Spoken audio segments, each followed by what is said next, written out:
사랑하는 여러분, 믿는 우리에게도 고난은 옵니다. 그러나 그 고난도 우리에게는 하나님의 영광을 위해서 허락하신 것입니다. 오늘 말씀 제목 고난도 영광, 고난도 하나님의 영광을 위해서 두 가지 단어가 있죠. 고난이라는 말과 하나님의 영광이라는 말이 있습니다. 저는 이렇게 다가왔어요. 주님 밖에 있으면 고난은 하나님의 영광이 될 수 없다. 그러나 주님 안에 있으면 고난도 하나님의 영광이 될 수 있다. 세상 사람들은 아무리 생각해봐도 고난이 영광이라고 말할 수 없습니다. 고난은 저주요, 화요, 고난은 불행입니다. 그러나 주님 안에 있으면 고난도 하나님께 영광을 돌릴 수 있는 귀한 기회가 될 수 있다. 오늘 이 믿음과 이 확신이 여러분 마음 가운데 임하기를 바랍니다. 아멘. 고난은 구할 필요는 없어요. 우리가 고난을. 여러분 기도할 때 내게 고난을 주십시오. 그래서 내 잘못된 성격을 고쳐 주십시오. 여러분 이렇게 기도하지 마십시오. 그러나 어쩔 수 없는 고난, 주님 안에 있고 우리의 영혼의 눈을 뜨면 그것이 하나님의 복이 될 수 있다. 여러분 오늘 1절 말씀을 주목해 보십시오. 예수께서 길 가실 때 날 때부터 소경된 사람을 보신지라. 날 때부터 소경된 사람, 이것은 현실입니다. 피할 수 없는 현실. 이것은 사실입니다. 부정할 수 없는 사실. 부모도 막지 못하는 자녀의 일. 부모가 자녀가 눈먼 사람으로 태어난 것 막지 못했습니다. 살다 보면 자녀가 막지 못하는 부모에게 일어나는 일이 있습니다. 그렇죠? 사랑하는 아무리 사랑해도 내 사랑하는 사람에게 일어나는 불행스럽게 보이는 일, 그거 막지 못하는 일이 있습니다. 막을 수 없는 일, 어쩔 수 없는 일, 이미 일어난 일, 피할 수 없는 일, 원하지 않아도 내게 닥쳐온 일, 날 때부터 소경된 사람, 현실. 이 현실을 어떻게 바라보는가에 따라서 인생은 달라집니다. 여러분 2절 보시면 제자들이 물어 가로되 납비여 이 사람이 소경된 것이 소교로 난 것이 네 죄로 인함이 오니까 자기 오니까 부모입니까? 누구의 죄 때문에 이것이 제자들의 시각이에요. 누구의 죄 때문에? 제자들의 시각. 날 때부터 소경된 사람이 있는데 현실이고 사실이고 막지 못하고 이미 일어난 일이에요. 그런데 그 일을 향해서 누구의 죄 때문이라고 질문해요. 이것이 제자들의 인생을 바라보는 시각이고 인생관이고 역사관이었어요. 그런데 예수님은 달라요. 3절 말씀을 보시면 예수께서 대답하시되 이 사람이나 그 부모가 죄를 범한 것이 아니라 그에게서 하나님의 하시는 일을 나타내고자 하시니라. 하나님의 하시는 일, 하나님께서 하시는 일, 다르게 번역하면 하나님의 영광이에요. 예수님은 일어난 사건을 이렇게 바라보셨어요. 하나님께서 하시는 일, 즉 하나님의 목적이 무엇인가? 뜻이 있을 텐데. 여러분 닉 워렌 목사님이 쓰신 목적이 이끄는 삶의 제1장에 이런 제목이 있어요. 우연은 없다. 하나님의 섭니다. 우리 가운데 일어나는 모든 일은 우연이 아니라는 것이에요. 그냥 흘러가다가 생긴 거 아니라는 것이에요. 하나님께서 목적을 가지고 하나님께서 하시는 사건이다. 제자들은 이렇게 질문해요. 누구의 죄 때문입니까? 그러나 예수님은 선포하세요. 하나님의 영광을 위하여. 날 때부터 소경된 막을 수 없는 일, 피할 수 없는 일, 이미 일어난 사건, 우리에게 닥쳐온 일들은 누구의 죄 때문인가라는 질문하는 것이 아니고 하나님의 목적이 계시겠구나. 하나님이 계획이 계시겠구나. 주님 나로 하여금 그 하나님의 목적을 받아들이게 하옵소서. 여러분 관점의 차이가 해석의 차이를 만들어내는 것입니다. 인생의 해석의 차이가 인생의 차이를 만들어내는 것입니다. 재미난 이야기가 있어요. 저번에도 말씀드렸지만 어느 신발 회사에서 아프리카 정글 부족에 신발 회사 직원을 보냅니다. 먼저 간 직원이 갔다 와서 보고해요. 사장님, 거기는 신발 가게 공장 차리면 절대 안 됩니다. 모든 사람들이 신발 신지 않고 맨발로 다녀요. 어느 누구도 신발을 신으려고 하지 않습니다. 신발을 신으려고 하지 않는 사람에게, 신발을 신지 않는 사람들에게 어떻게 신발을 팔겠습니까? 포기하십시오. 두 번째 직원을 보내요. 갔다 와서 보고하는데 이렇게 보고해요. 사장님, 그곳에 가니까 아무도 신발을 신지 않고 있네요. 어느 누구도 신발을 신고 다니지 않습니다. 우리가 빨리 그곳에 가서 신발 공장을 세고 신발을 팔면 모든 사람에게 신발을 팔 수 있습니다. 그래서 그렇게 보고한 사람이 그곳에 사장으로 가게 되었습니다. 마찬가지예요. 날 때부터 소경된 사람, 그 사건을 바라보는 시각의 차이가 인생의 차이를 만들어내는 것입니다. 사랑하는 여러분, 우리는 우리의 인생의 한 부분, 퍼즐 한 조각밖에 보지 못해요. 그것이 언젠가 하늘나라에 갔을 때 완성된 퍼즐을 보면서 하나님 그래서 그랬군요. 내게 이런 사건을 그때 그렇게 주셨군요. 그때 우리는 이해하게 될 것입니다. 하나님 그때 그 사건을 나에게 주신 이유를 이제 알겠군요. 이렇게 지금은 우리가 거울을 보는 것처럼 희미하게 보이지만 언젠가 천국에 가 주님을 얼굴과 얼굴을 맞대고 보는 것처럼 내 인생의 전체를 보면 그런 역사가 있을 것입니다. 산을 넘고 강을 건너고 골짜기를 건너시고 빠뜨게 살아가는 우리의 인생, 지금은 이해할 수 없지만 하나님 그때 그래서 나로 하여금 계곡을 지나게 하셨군요. 사망한 음침한 골짜기를 지나게 하셨군요. 여러분, 우리가 주님 만나게 되면 모든 인생이 다 이해가 될 것입니다. 그러나 지금은 필요한 것은 아무리 강조해도 십자가의 믿음입니다. 주님 만난 다음에 내가 믿습니다. 그거 필요 없어요. 천국에 가면 믿음 필요 없어요. 믿음도 지나가고 소망도 지나가고 뭐만 남아요? 사랑만 남는다고 말씀하지 않았습니까? 그러나 지금 필요한 것은 믿음입니다. 하나님께서 내게 뜻이 있어서 위대한 목적을 가지고 내게 이런 사건을 일으키셨다. 하나님은 실수하지 않는 분이시다.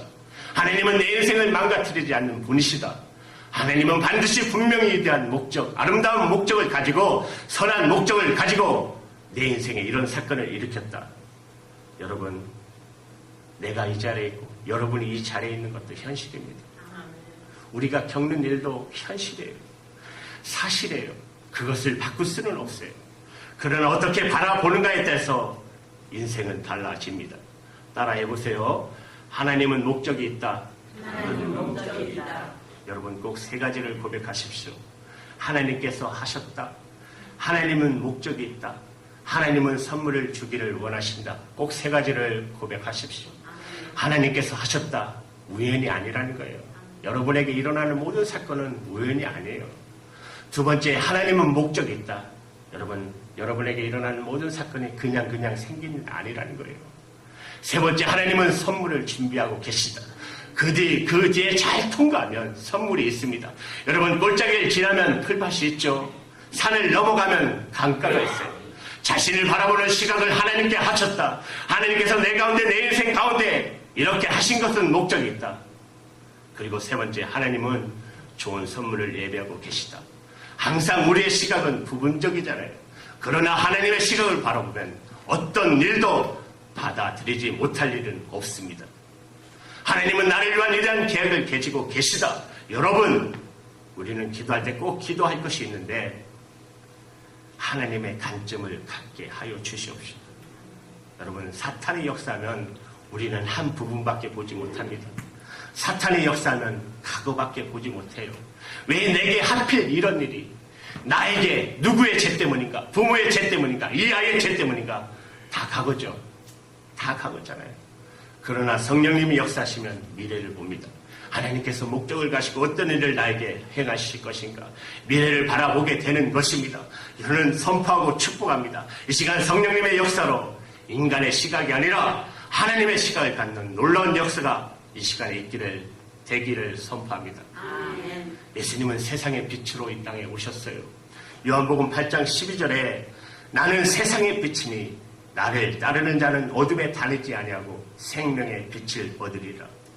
여러분, 예수님께서 세상의 빛으로 오셨고 오늘 말씀 9장 5절에도 나는 세상의 빛이다 말씀하셨는데, 세상의 빛이신 예수님께서 우리에게 해주시는 첫 번째 사건은 우리의 영적인 눈을 열어주신다는 것이에요. 우리의 영적인 눈을 열어주셔서 하나님의 관점으로 우리의 인생을 바라보게 하십니다. 여러분, 지금 고통당하는 많은 민족들 보셨고, 우리 민족도 그나마 이제 리더가 새로 뽑혔지만 어떻게 될지 모르잖아요. 아직도 불안한 상태입니다. 미국은 말할 것도 없이 그렇죠. 얼마나 불안합니까?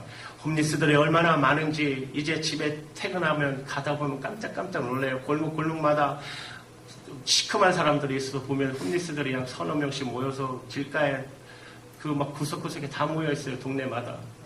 어떻게 이렇게 됐나 지금 가슴 아파요. 미국은 잘 사는 것 같지만 아니에요. 너무나도 많은 사람들이 지금 홈리스로 고통받고 있는 것을 보게 됩니다. 한국은 얼마나 기독교가 그렇게 많은 기독교들이 들어가 있고 종교가 우리 크리스찬들이 그렇게 많은데도 아직도 술 취함과 방탕과 음란이 얼마나 판을 칩니까? 한 집 문 밖에만 나오면 다 술집이잖아요. 그렇죠?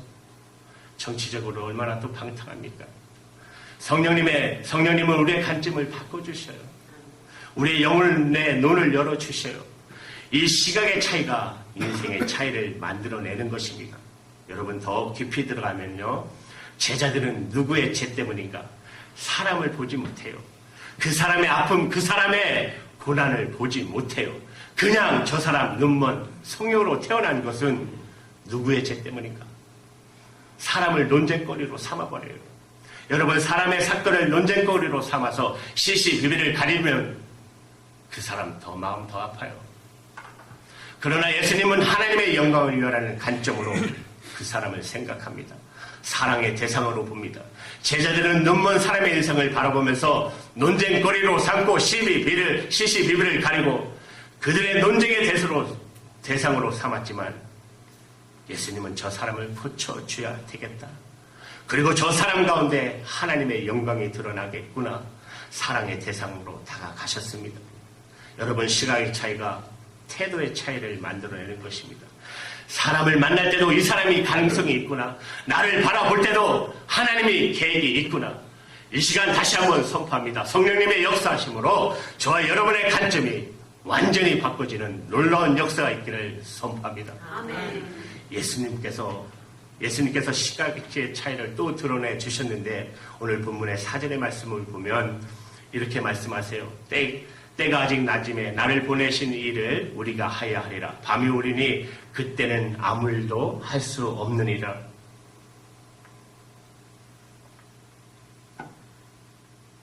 사랑하는 여러분 보시면 예수께서 말씀하세요. 일을 해야 한다. 그런데 그 이유가 분명하죠. 지금은 인생의 낫이라는 거지. 인생의 낫이다. 인생의 밥이 오면 일할 수 없다. 내가 일할 수 있는 이때 인생의 낫으로 사는 동안 일을 해야 한다는 것이에요. 이 말씀에도 시각의 차이를 나타내는 두 가지가 단어 있습니다. 개역개정으로 표현하면 아직 낮음에 인생의 낮, 밤이 오리니 인생의 밤. 어떤 사람은 몸이 조금만 아파도 감기만 걸려도 내 인생은 밤이다. 이렇게 생각하는 분들이 있어요. 일할 수 없다. 어떤 사람은 물질 돈이 없으면 인생의 밤이 왔구나. 일할 수 없다. 이렇게 결론을 냅니다. 그런데 어떤 사람은 물질이 없어도 건강이 불편해도 나는 인생의 나이다. 낫이다. 사탄은 우리를 공격하잖아요. 조그만 일이 생겨도 인생의 밥이다. 일할 수 없다. 성령님은 우리에게 역사하셔요. 인생의 낫이다. 일을 해야 한다. 사랑하는 여러분, 병원에 들어가도 병실에 있는 환자들에게 복음을 전할 수 있습니다. 멀쩡한 사람 들어가서 아픈 사람 예수 믿으십시오라면 별 감동이 없지만 똑같이 아플 때 나도 아프지만 예수님 믿으십시오 이러면 마음의 문이 열리잖아요. 우리 아시는 김동영 목사님 그렇게 하셨잖아요. 자기도 아프시지만 그 병실에 있는 환자들을 향해서 얼마나 복음을 전하셨습니까? 당신들 예수 믿으시라고. 영어도 잘 못하시지만 얼마나 그들 위해서 기도하시고 늘 말씀을 전해주셨습니까? 얼마나 그때마다 감동을 받았습니까? 예수님이 이렇게 생각하셨어요. 지금은 인생의 낫이다. 우리가 일을 해야 한다. 언제가 밤이 와서 정말 일할 수 없는 때가 올 텐데 그때가 오기 전에 최선을 다해 일해야 한다는 것이에요. 예수님의 이름 무엇이요? 예수님의 이름은 사랑입니다. 요한복음 5장 21절에 아버지께서 죽은 자를 일으켜 살리심 같이 아들도 자기의 원하는 자들을 살리느니라. 사람을 살리고 사람을 살리는 일을 평생에 걸쳐서 하셨어요. 여러분 십자가의 사건 그것이 마지막에 종말이잖아요. 물가피를 십자가에서 못 박히고 물가피를 다 쏘시고 한 팔로 우리의 손을 잡으시고 한 팔로 하나님의 거룩하신 손을 잡아 영원한 화평되시고 우리에게 구원의 축복을 허락하신 그 마지막 사건. 여러분, 저와 여러분 인생에 나시잖아요. 여기에 80 넘으신 분 계시고 다 돼가는 분들 있으십니다. 그래도 여러분 인생은 나칩니다. 여러분, 한국교회 영등포교회 저번에 말씀드렸죠. 103세까지 목사님으로서 일하시다가 작년에 하나님의 품으로 가신 방지일 목사님. 일평생 인생의 낯으로 사셨어요. 100세가 넘어서도 어깨에 백팩을 메시고 도서관에 가셔서 늘 성경을 연구하시고 목사님이 필요한 곳은 어디든지 달려가셔서 섬기셨어요. 여기에 계신 여러분 생각에 나는 이제 나이가 많아서 나는 은퇴해서 인생의 밥이다라고 생각하시면 절대로 안 돼요. 방길 목사님 100세까지, 103세까지 일하셨어요. 모세를 보십시오. 살아는 여러 번 병들 수 있고 돈의 물질이 나를 떠나가도 혹은 때때로 어려운 일을 만나도 캄캄하게 보일지라도 내 인생은 낯이다. 혹시 병으로 아픈 가족들을 기도할 때도 아니 믿지 않는 영혼들을 위해서 기도할 때도 이 인생의 시각이 달라지기 위해 기도하시길 바랍니다. 병이 낫는 것도 중요하지만 예수 믿고 구원받는 그 은혜가 더 중요하지 않습니까? 여러분 끊임없이 기도해 주시기 바랍니다. 사랑하는 여러분, 성령님의 도우심으로 우리 모든 인생을 낯으로 해석하는 눈이 열리게 되기를 축복합니다. 우리 고백할까요? 우리 인생은 낯이다. 우리 인생은 낯이다. 진짜죠? 아멘입니다. 본문 5절 말씀을 보십시오. 왜 예수님 만나면 그런 일이 일어나죠? 내가 세상에 있는 동안에는 세상의 빛이로라. 예수님은 세상의 빛이기 때문에 우리 인생의 마음의 눈을 열어주시는 거예요. 우리의 영혼의 눈을 열어주셔요. 세상의 빛으로 오신 예수님께서 우리 영혼 가운데, 우리 마음 가운데 빛을 비춰주시면 영혼이 달라지고 마음이 달라지고 내 삶을 바라보는 세상을 보는 눈이 달라지는 것입니다. 이때 예수님께서 마음만 바꿔주시는가? 영혼만 바꿔주시는가? 아닙니다. 예수님은 육신의 질병까지 고칠 수 있으십니다. 6절, 7절 말씀을 보시면 이 말씀을 하시고 땅에 침을 뱉다 진흙을 이겨 그 눈에 바르시고 이르시되 실로암에 가서 씻으라 하시니 실로암을 번역하면 보냄을 받았던 뜻이라. 이에 가서 씻고 밝은 눈으로 받더라. 저는 가서 씻고는 이 말씀을 달리 해석하면 끝까지 갔다는 것이에요. 끝까지. 실로암 옷은 가파른 피탄길로 되어 있습니다. 성한 사람 가는 것이 아니라 눈먼 사람이 가는데 중간에 포기하고 싶지 않겠어요. 갈 때 중간에 눈이 조금이라도 뜨지는 징조라도 보이면 끝까지 갈 텐데, 그렇죠? 그런데 마지막 갈 때까지, 씻을 때까지 눈이 떠지지 않는 거예요. 여러분 남한 장군 아시죠? 7번 요단강에 몸을 씻었을 때 아무런 기미가 없어요. 7번 씻었더니 문둥병이 나은 것처럼 중간에 나오면 그 얼마나 좋게요. 한 6번 하면 조금씩 나가면 얼마나 좋겠어요. 그러나 7번 다 씻고 나오니까 그 병이 나았어요. 여러분 여리고성 돌 때 마지막 한 바퀴씩 돌고 마지막 7바퀴 도합 13바퀴를 돌 때 한 1m 남겨두고 여리고성이 무너지는 징조라도 보이면 얼마나 좋게요. 그렇죠. 그런데 마지막 끝까지 13바퀴를 돌 때까지 그리고 한순간에 여리고성이 무너진 것입니다. 이 소경이 눈을 뜨게 될 때 한 발짝 걸을 때마다 조금 눈이 떠지면 얼마나 좋겠어요. 그런데 비탄길을 눈먼 소경이 더듬더듬 내려갈 때 얼마나 의심했겠어요. 이런다고 눈이 떠질까? 그러나 끝까지 갔을 때 눈을 뜨는 놀라운 역사가 있었습니다. 여러분 믿음은 끝까지 가는 거예요. 순종은 끝까지 하는 거예요. 여러분 믿음은 정말 믿는 척해서는 안 돼요. 그러니 중간에 하다가 말잖아요. 끝나고 말잖아요. 고난이 오면 도망가 버리잖아요. 솔직히 여러분 개척교회 여러분 우리 가족이라고 했잖아요. 여러분 오셔서 마음의 부담도 있고 때로는 왜 이렇게 부응이 안 될까? 또 때로는 마음에 여러분 또 부담도 되지만 여러분 끝까지 가셔야 됩니다. 단 여러분에게 부탁드리고 싶은 것은 은혜가 없으면 떠나가십시오. 여러분 은혜 받으러 오시잖아요. 그렇죠? 교회가 은혜가 없으면 떠나가시는데 대신 그 외에는 여러분 끝까지 우리 달려가입시다. 경상도 말로 했어요. 뭐든지 성실의 끝자락에 가서 기적이 일어납니다. 순종의 끝자락에서 기적이 일어납니다. 우직하게 끝까지 걸어갈 때 눈을 뜨는 기적의 역사가 있는 것입니다. 여러분 기도를 포기하지 마십시오. 누군가를 위해 기도할 때, 자신을 위해 기도할 때, 아픈 사람을 기도할 때 포기하지 마십시오. 포기는 언제 하는가? 하나님께서 이제 우리를 세상에 데려가실 때 데려가시면 그것도 그만이지 포기는 안 합니다. 그때 그만두면 됩니다. 그러나 그때까지는 숨이 붙어 있는 한 여러분이 품고 있는 기도 끝까지 포기하지 마시고 하십시오. 이 사람이 끝까지 갔어요. 그래서 주님께서 이 사람을 고쳐주셨습니다. 주님께서 고쳐주시는 육신의 이 어둠을 몰아내고 육신의 생명의 빛을 비치는 이 놀라운 역사가 저와 여러분에게도 있기를 축복합니다. 여러분 끝까지 기도하시기 바랍니다. 첫 번째는 내 인생을 고쳐주십시오. 두 번째는 내 인생의 아픈 것을 고쳐주십시오. 이렇게 기도하시기 바랍니다. 그러면 어떻게 마지막 주님을 만난 사람은 인생이 얼마나 바뀌는지 이 정도예요. 8절 9절 우리 말씀 같이 읽을까요? 8절부터 시작.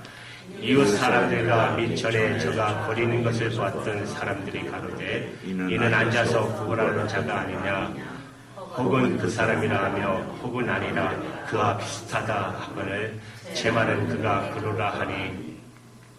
논쟁이 일어났어요. 이 사람이 얼마나 바뀌었냐 하면 사람들이 알아보지 못할 정도로 바뀌어버렸어요. 말씀을 잘 보면 구걸하던 사람 더 이상 구걸하지 않았어요. 사람들이 보는데 고민이 생겼어요. 이 사람 정말 전에 구걸하던 그 사람인가? 아니면 다른 사람인가? 사람들이 말하죠. 그냥 비슷한 것뿐, 닮았을 뿐인데 그 사람이 아니다 말해요. 그때 이수경이 말해요. 내가 그 사람입니다. 여러분, 주님께서 우리 인생의 시각을 바꿔서 인생의 해석을 바꿔주시고 우리의 삶을 바꿔주시면 사람들이 이렇게 말해요. 닮았을 뿐이다. 그 정도로 바뀌어요. 그런데 어떤 사람은 안 바뀌면 이렇게 자기가 말하죠. 나는 변했다. 안 바뀐 자기는 자기가 변했다고 말해요. 나는 변했다. 정말 변했다. 그런데 사람은 말하죠. 똑같은데 뭘. 그죠? 그러나 성령이 우리에게 오셔서 오늘 시각을 바꾸시고 인생을 바라보는 관점이 바뀌고 주님께서 나의 질병을 바꿔주시고 마음의 질병도 바꾸고 육신의 질병도 바꾸고 표정도 바꾸고 세상에 비치는 주님께서 나를 다 바꿔주시면 나는 변한 게 없는 것 같은데 사람들이 말해요. 닮은 것 같은데 아닌 것 같은데. 여러분 그 정도로 바뀌어요. 정말 예수를 잘 믿는 분들을 보시면 정말 바뀝니다. 표정이 바뀌죠. 말이 바뀌죠.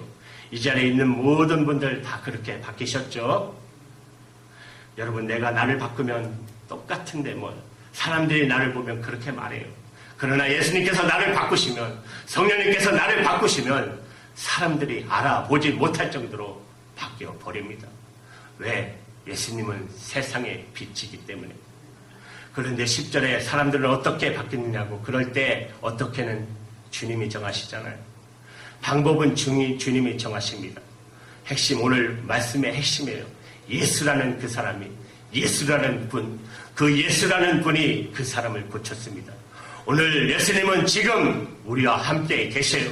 이 자리에 함께 계십니다. 우리가 오늘 전심으로 그 주님을 바라보고 내가 주님 앞에 십자가 앞에 나가면 우리를 완전히 바꿔줘요. 여러분 고난도 하나님의 영광이 된다. 그리고 우리의 인생은 아직 낯이다. 그리고 예수님은 오늘 이 자리에 내 인생 가운데 역사하시면 내 인생의 형편도 바뀔 것이고 아픈 몸도 치유받을 것이고 마음의 질병도 낫게 될 것이고 평생 회복될 수 없는 것처럼 보이던 어떤 사람과의 관계도 오늘 세상에 비치신 예수님께서 고쳐주실 줄 믿습니다. 세상의 빛으로 이곳에 임하여 주옵소서. 그런 놀라운 성령의 역사가 있기를 축복합니다. 기도할게요.